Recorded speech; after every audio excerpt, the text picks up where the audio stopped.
हाल में एक खबर आई कि विराट कोहली अपना गुड़गांव वाला घर बेच रहे हैं, लेकिन सवाल ये नहीं है कि विराट कोहली अपना घर क्यों बेच रहे हैं, बल्कि सवाल ये है विराट कोहली, अनुष्का शर्मा, प्रियंका चोपड़ा, प्रीति जिंटा और अक्षय कुमार, इतने सारे अमीर और पावरफुल लोग आज के डेट में इंडिया क्यों छोड़ रहे हैं। और इससे भी बड़ा और पावरफुल एक सवाल है, अगर ये अमीर लोग आज के डेट में इंडिया छोड़ देंगे तो इसका असर आप और मेरे जैसे मिडिल क्लास पे कैसा पड़ेगा। और आज के वीडियो में हम यही सारी चीजें समझने की कोशिश करेंगे, तो इस वीडियो को आप आखिरी तक जरूर देखना। 22% लोग क्यों छोड़ रहे हैं देश? Many students are getting ready to go to foreign universities. तो ऐसा क्यों हो रहा है कि अमीर लोग जो है भारत में नहीं रहना चाहते हैं? पिछले कुछ सालों में लोगों में एक अलग खून सवार हुआ है, वो लोग विदेशों की तरफ 2.8 million foreign nationals migrated to an OECD country.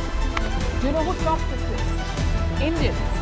और ये सारी चीजें बस सेलिब्रिटी की बात नहीं है, विराट कोहली अकेले नहीं है जिन्होंने इंडिया को छोड़ दिया, बल्कि प्रीति जिंटा यूएसए में शिफ्ट हो गई और प्रियंका चोपड़ा का आज के डेट में यूएसए में ही रहना होता है। युवराज सिंह भी आज के डेट में लंदन शिफ्ट हो गए हैं और अक्षय कुमार के पास ऑलरेडी कैनेडियन सिटीजनशिप है। और इंडिया के बहुत सारे पॉलिटिशियन के बच्चे आज के डेट में यूके, यूएसए और कनाडा में शिफ्ट है। और रिसेंट रिपोर्ट के हिसाब से पिछले साल 3500 से ज्यादा मिलियनियर इंडिया छोड़ चुके हैं, कोई दुबई, कोई लंदन, कोई यूएसए। और ये बस सेलिब्रिटी और मिलियनियर की कहानी नहीं है, आज के डेट में इंडिया का गरीब आदमी भी जाके विदेश में बसना चाहता है, पर सच्चाई ये है कि वो उसे अफोर्ड नहीं कर सकता। और आज के डेट में इंडिया में मिडिल क्लास में रहने वाला सबसे बड़ा लूजर है। आज इंडिया में मिडिल क्लास 30 से 40% टैक्स देता है। अब आप में से बहुत सारे लोग एक बात बोलेंगे कि विदेशों में इससे ज्यादा टैक्स है, लेकिन सच्चाई आपको भी पता है, वहाँ पे सुविधाएं बहुत ज्यादा है। लेकिन इसका पूरा उल्टा, इंडिया में टैक्सेस तो बहुत ज्यादा है, लेकिन अगर आप बात करो सर्विस की तो बिल्कुल जीरो। इंडिया के गवर्नमेंट स्कूल तो ऐसे हैं कि वहाँ पे कोई अपना बच्चा नहीं भेजना चाहता,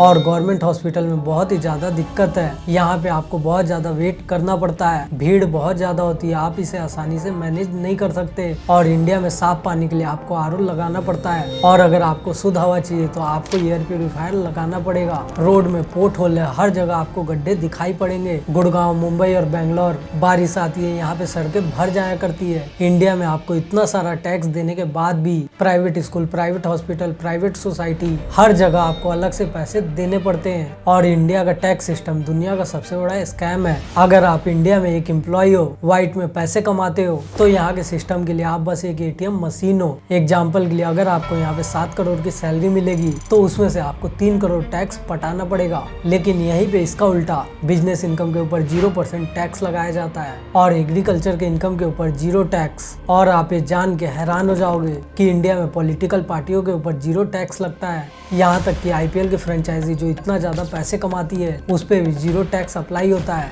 और इसका मतलब बिल्कुल से साफ है, इंडिया में व्हाइट इनकम वालों पे पूरा बर्डन डाल दिया गया है और यहाँ का सिस्टम ब्लैक मनी वाले को फेवर करता है। यहाँ टैक्स में बहुत सारे लूप होल है जिसको यूज करके लोग अपने ब्लैक मनी को व्हाइट करते हैं। और यही एक मेन रीजन है कि जो लोग व्हाइट में पैसे कमाते हैं वो लोग आज के डेट में इंडिया छोड़ने को मजबूर है, और जो लोगों के पास ब्लैक में पैसा पड़ा हुआ है वो लोग ज्यादातर इंडिया में रहना ही प्रेफर करते हैं। अब हम बात करते हैं एक मिलियनियर जब देश को छोड़ता है। जब एक मिलियनियर दुबई जाके शिफ्ट हो जाता है, वहाँ पे जाके स्पेंडिंग करता है, वहाँ पे जाके इन्वेस्टमेंट करता है, वहाँ पे बिजनेस स्टार्ट करता है, तो वहाँ के लोकल इकोनॉमी बहुत ही ज्यादा ग्रो होती है। और इसका बेनिफिट दुबई को होता है, ना कि इंडिया को। और इंडिया में क्या चाहिए, इंडिया के गवर्नमेंट को टैक्स चाहिए और इंडिया के लोगों को फ्री इलेक्ट्रिसिटी, फूड और वाटर चाहिए। तो इसका पूरा का पूरा प्रेशर किस पे आ जाता है, वही लोग जो 2-3% लोग टैक्स देते हैं। और इंडिया की पॉल्यूशन, सेफ्टी और एयर क्वालिटी दुनिया में सबसे ज्यादा खराब मानी जाती है। बस अगर मैं बात करूं दिल्ली की, तो वहाँ पे AQI 500 से 700, कभी कभी 1000 हो जाता है। अगर आप स्मोकिंग नहीं भी करते हो तो दिल्ली में रहना 10 सिगरेट पीने के बराबर होता है।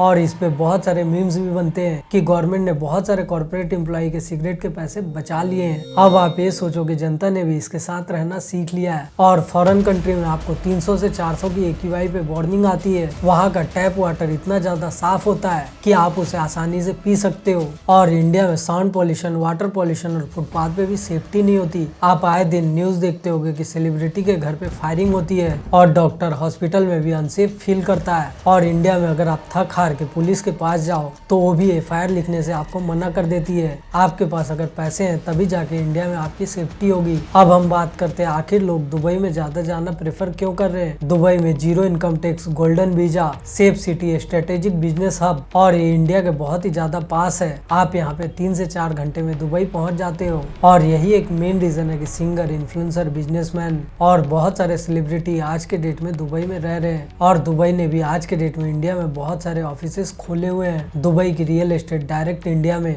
पॉडकास्ट की मदद से आज के डेट में प्रमोट हो रही है। अब हम बात करते हैं सॉल्यूशन के ऊपर, आखिर इंडिया इसको कैसे रोक सकता है। अगर इंडिया चाहता है कि उसका टैलेंट बाहर ना जाए और मिलियनियर इंडिया में ही आके रुक जाए, तो इंडिया को आज के डेट में 3 चीज फिक्स करने की जरूरत है। पहला तो है प्राइमरी एजुकेशन। ग्राउंड लेवल पे इंडिया को अपनी स्कूलिंग सुधारनी पड़ेगी और यहाँ के बच्चों को बचपन से सिविक सेंस सिखाना पड़ेगा और इंडिया को इम्प्लीमेंटेशन और मेंटेनेंस पे ध्यान देना पड़ेगा। लॉ ऑलरेडी बनाए हुए हैं लेकिन उसका एग्जीक्यूट जीरो है। और थर्ड रीजन है मीडिया और पॉलिटिकल स्पेंडिंग। सेंसेशनल न्यूज को पूरी तरीके से बंद करना पड़ेगा। इलेक्शन कैंपेन का पैसा एजुकेशन, इंफ्रास्ट्रक्चर में लगाना पड़ेगा और नेताओं को अपने इलेक्शन कैंपेन का पैसा एजुकेशन और इंफ्रा के पीछे खर्च करना पड़ेगा। आज के डेट में सक्सेस का मतलब गवर्नमेंट जॉब नहीं है, बल्कि लोगों का सक्सेस का मतलब है कि आप इंडिया छोड़ रहे हो। और ये चीजें किसी भी नेशन के लिए सबसे ज्यादा डेंजर चीज है और जो लोगों को जाना था वो लोग ऑलरेडी निकल गए हैं। आज के डेट में पूरा का पूरा बर्डन बस मिडिल क्लास पे आ गया है। अगर आपको ये वीडियो रियल लगी तो आप इसे लाइक जरूर करें, चैनल को सब्सक्राइब करो और कमेंट में आप बताओ कि अगर आपको मौका मिले तो क्या आप विदेश जाओगे। आप अपनी राय कमेंट में जरूर बताना।